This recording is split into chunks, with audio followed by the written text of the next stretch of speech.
We got an interview.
He said, how many days you had? I said.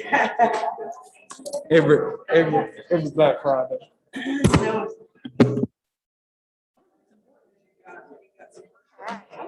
you're good looking kids. I'll have How you doing? Thank you. Where do you get that tall? Where do you get that tall? Right I here, got Rudolph. it. Did you get him? Here it is. Okay.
Let's call the Tuesday, September 7th, 2021 meeting of the Dalton City Council to order.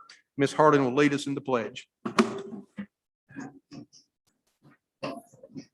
the flag, United States of America, to the republic which stands, one nation, under God, indivisible, with liberty and justice for all.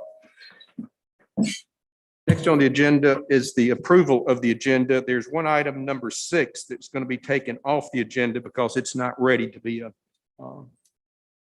taken up. Any other changes, additions, corrections? If not, I entertain a motion. Make a motion to approve as amended. Motion by Ms. Harlan, is there a second? Second. Second by Mr.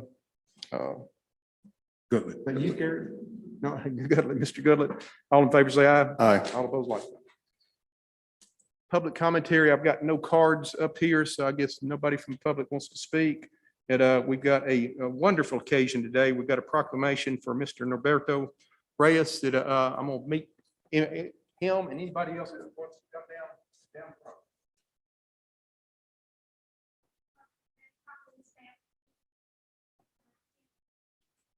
Everybody wants to.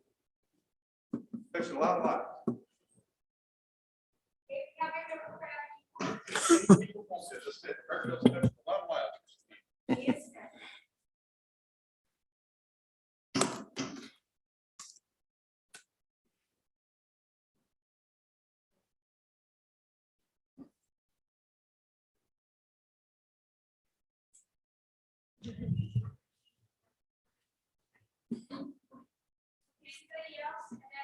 Anybody want to be up here?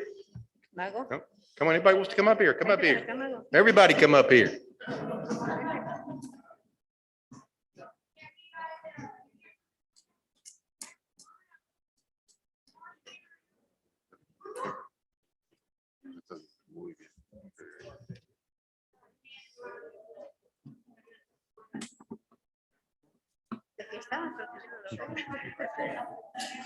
That everybody?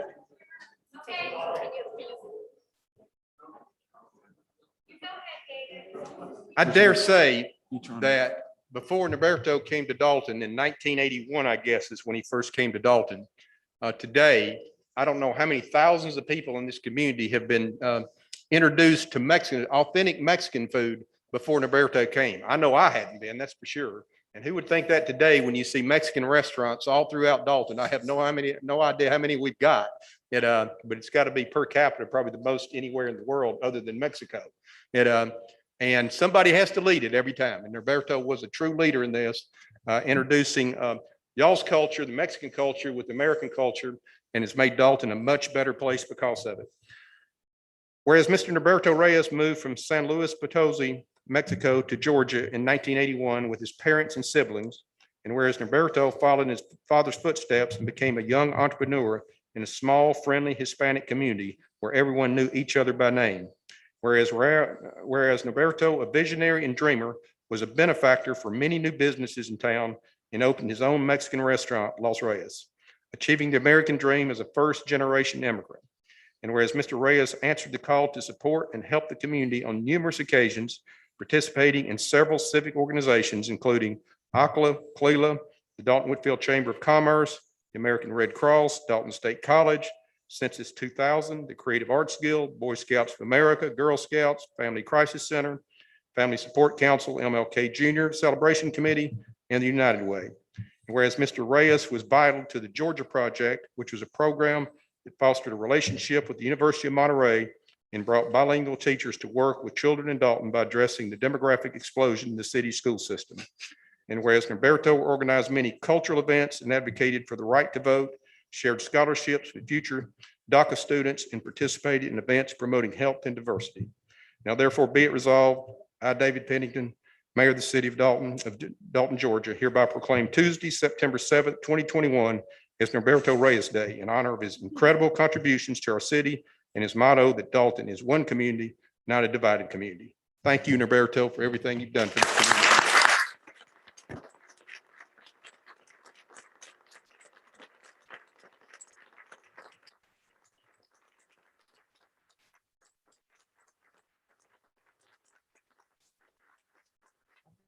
I've got to tell one funny story that I think really illustrates what Norberto meant and did for this community.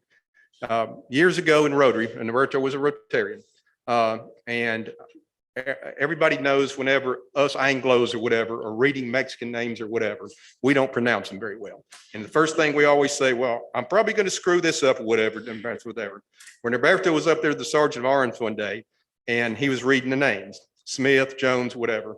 He says, you're going to have to excuse me. I may mispronounce these names or whatever, Jones or Smith or whatever. I'll never forget that day. Norberto, thank you for what you've done for this community.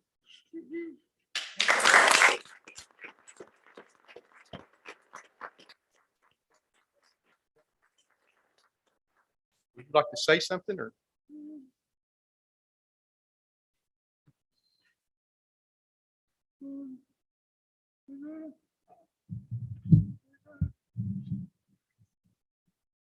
All right, so I am You want his to say it for daughter. me? Okay. You want to say it for If me? you don't know me. Yeah, yeah. All right, so I'm gonna translate.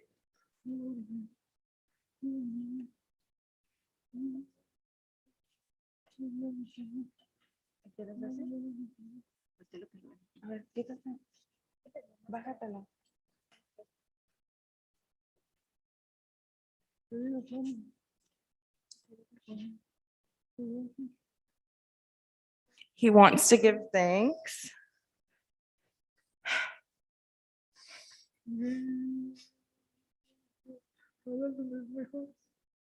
And Dalton is his home.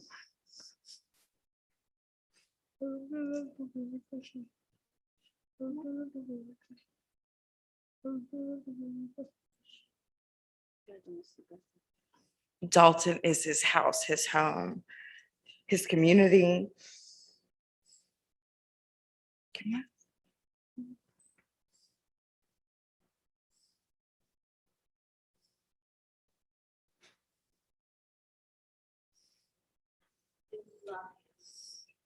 And he loves you guys.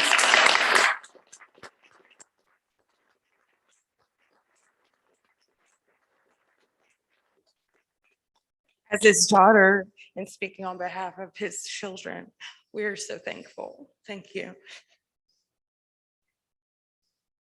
Thank you.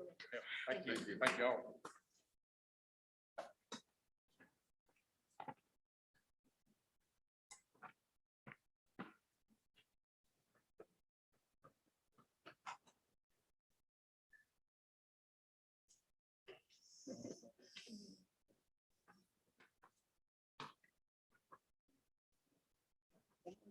Sí, está bien.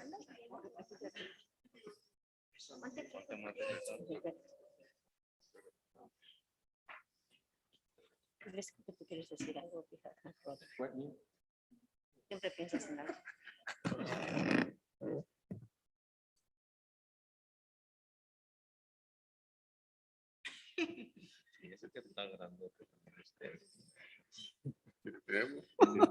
No, yo me siento enano.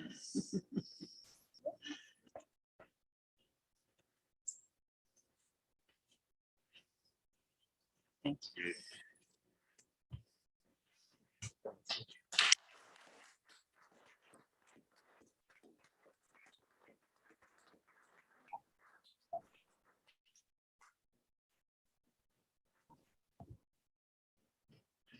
Next on the agenda are the minutes from the August 16th, 2021 meeting.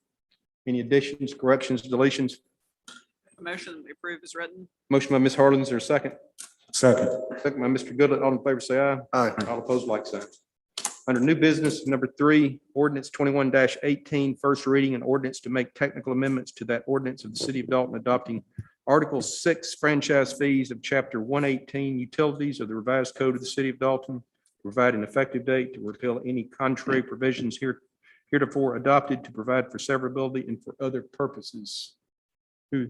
Mayor, Andrew? thank you. You may recall back in early March, March 15th, the city council adopted ordinance 21-02, which established franchise fees for Georgia Power and North Georgia EMC. Since that time, we've learned that the Georgia Power is regulated by the Public Service Commission, so some technical amendments needed to occur with this ordinance to allow and facilitate collection of the franchise fee. There were also some issues with the data transfer from Dalton Utilities to Georgia Power that had to be worked through. So the attorney, city attorney Terry Miller, and the attorneys for North Georgia EMC and Georgia Power have been working since then to make the necessary corrections to the ordinance.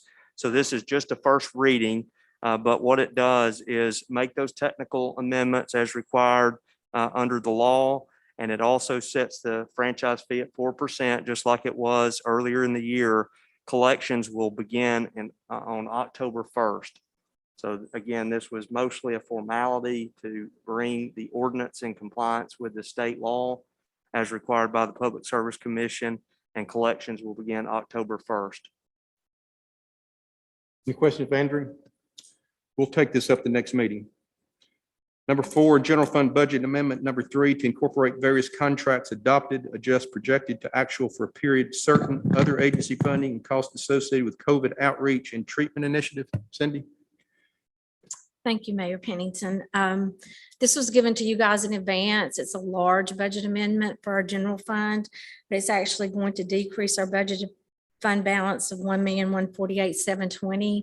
And the majority of that decrease is in our pension contribution to the defined benefit plan. I think it's an increase, isn't it? Yes, I'm sorry, increase to the budgeted fund balance. Still have your parentheses wrong. No, it's right. This time. With tax revenue, the ones that we've been able to, for our TAVT tax and our sales tax, we have an increase of 570,000. Dalton Utilities transfer fee. After we receive the audit, it's a decrease of 573,000. We have a community foundation donation for a decrease in our tax revenue of 2,000. And then we've also decreased our expenditures and transfers out of 115720. The majority of that being the pension contribution, changing from the 20-year amortization to the 10-year. Other things that are in here have to do with our COVID initiative.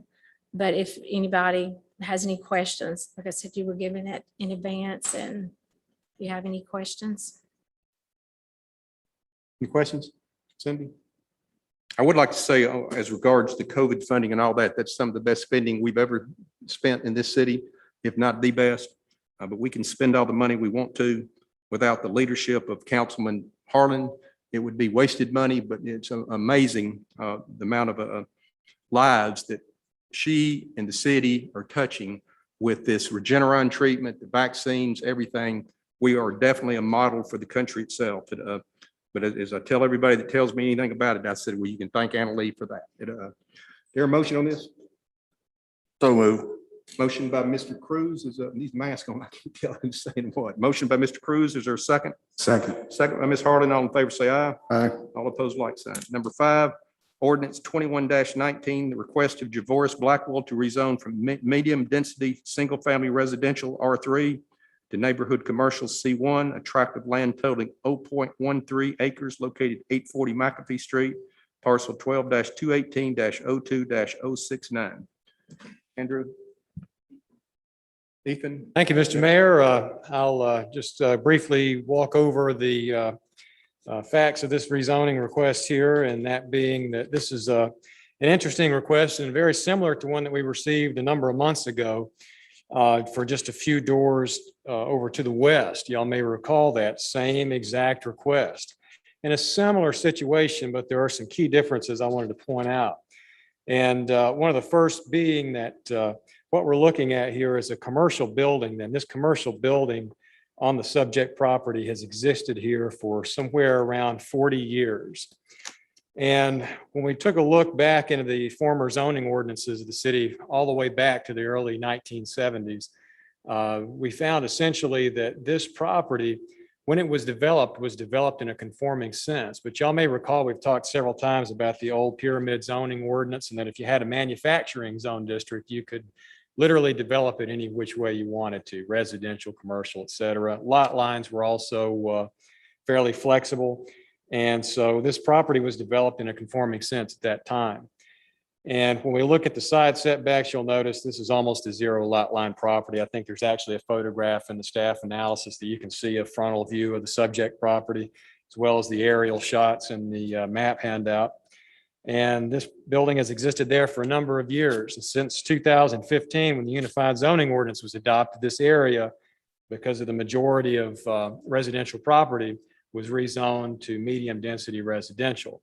In order for this building to be occupied as a commercial entity and have a convenience store, a neighborhood market, which is what the petitioners requested, it would need a commercial zoning. So we found C1 to be the most appropriate zoning for this location. And based on the future development map and the comprehensive plan, we found no issues on that, because this would be an investment, reinvestment into this particular neighborhood, as well as reinvigorating the commercial area here, which is on the corner of the street. The only issue that staff found that is really an issue from a functional standpoint is that the parking area is only about 50% of the required area that they would need under our code of ordinances. However, since this project or this property has been developed for so many years, staff and working with city staff as well and Public Works to solve that issue. And we believe that this is a property that could be viable even at half of the parking. They can get approximately 5 spaces on this track based on some basic measurements. We believe those improvements can be made to the parking area, satisfy that.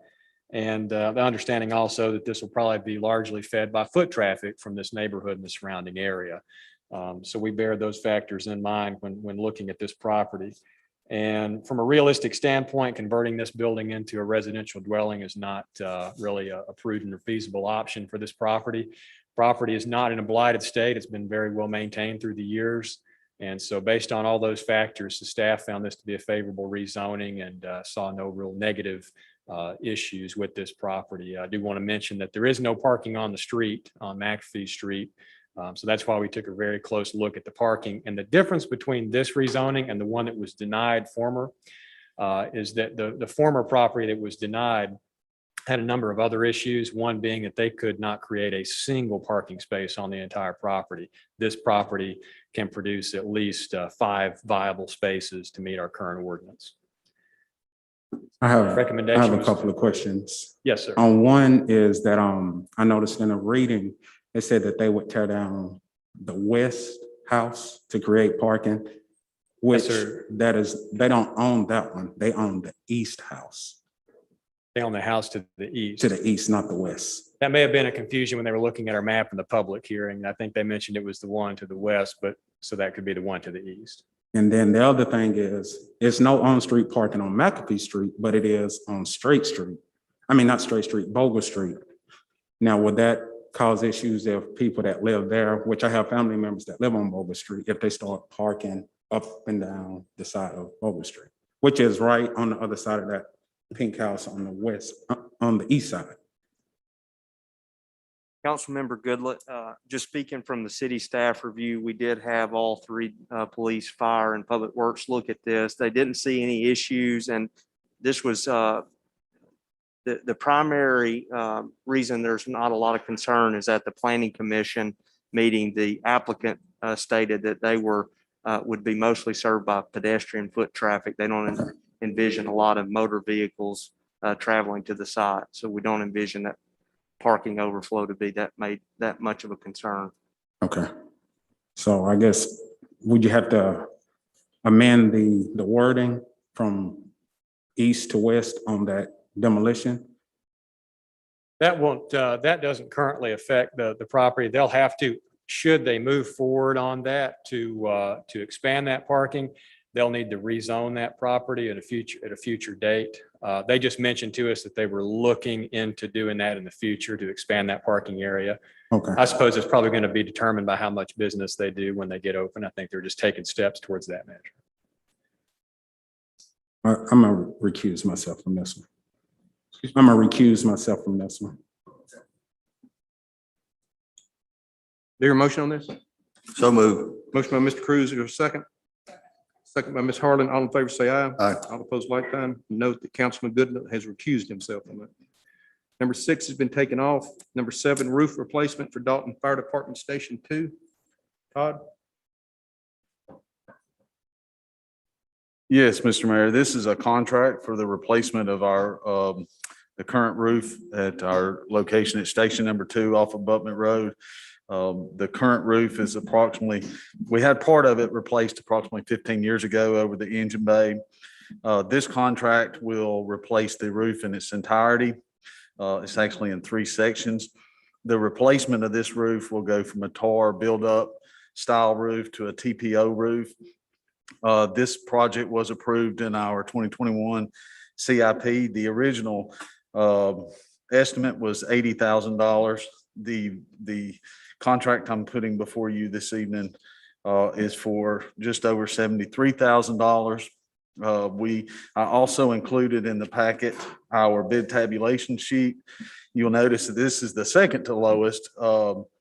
The lowest bidder we disqualified due to lack of response when we tried to contact them. But this still is just over $6,000 under our current, under our estimated amount. And we'll have a 25-year warranty with a 10-year workmanship warranty as well. Questions for Todd? Your motion on this? So move. Motion by Mr. Goodlatte, there's a second. Second by Ms. Harlan. All in favor, say aye. Aye. All opposed, like sign. Number 8, Task Order 001A, amendments to Professional Service Task Order 001 with Arcadis US for Prater Alley Area Drainage Study. Thank you, Mayor and Council. This amendment to the task order agreement, number 1 is for regards to the detention pond located, a proposed detention pond located adjacent to City Hall. This amendment is following approval from a previous Public Works Committee meeting to seek an underground detention solution. This professional order will curtails both the construction plans as well as for the underground detention pond, as well as above ground landscape beautification. The totals for the amendment is $57,605. And this would be coming from the 2015 SPOSS. Any questions? If not, do I hear a motion on this? Motion by Ms. Harlan, or a second? Second. Second by Mr. Goodlet. All in favor, say aye. Aye. All opposed, like sign. Number 9, change order 001 to professional service agreement with Lewis and Associates Land Surveying LLC for the City of Dalton Aquatic Center additional survey. Mayor, council, we have the change order for this for additional survey required for the design and facilitation of the construction of the future aquatic center. This is going to be paid for out of the 2021 bond series that we already have an account set up for. It's for the boundary survey and the topography survey for the additional 11.8 acres. The timeline for this work would be 4 weeks from when we approve it, if it is approved, and the amount is $8,400. Questions? If not, I hear a motion. Motion to approve. Motion by Mr. Cruz, your second. Second. Second by Ms. Harlan. All in favor, say aye. Aye. All opposed, like sign. Number 10, ratification of MOU between the City of Dalton and Whitfield County. Mr. Mayor, this is a simple memorandum of understanding between the city and Whitfield County that requires ratification. It's to facilitate doses of our Regeneron monoclonal antibody therapy being transferred for use at the jail for inmate treatment as their nurse determines is warranted. This is simply to provide for a transfer of the doses over to the county. And it's already been signed. We just need ratification of the agreement. Your motion? Motion to approve. Motion by Mr. Cruz, your second. Second. Second by Ms. Harlan. All in favor, say aye. Aye. All opposed, like sign. Before we adjourn, I'd be remiss if we didn't recognize our new Public Works Chief, Benny Dunn. Don't I know you from somewhere? I got another one. Okay. Welcome back, Benny. Number 11, appointment of Alex Brown to the Public Safety Commission to fill the unexpired term of from unexpired 5-year term to expire December 31st, 2025. Alex here. What? This person here. The unexpired member will be Dr. Luis Villamonte, by the way. Okay. Your motion on this? Motion by Ms. Harlan, is there a second? Second. Second by Mr. Cruz. All in favor, say aye. Aye. All opposed, like sign. I'd like to keep everybody a little longer, but our city clerk has told me that she's going to pass out if we don't get out of here quickly. And did I hear a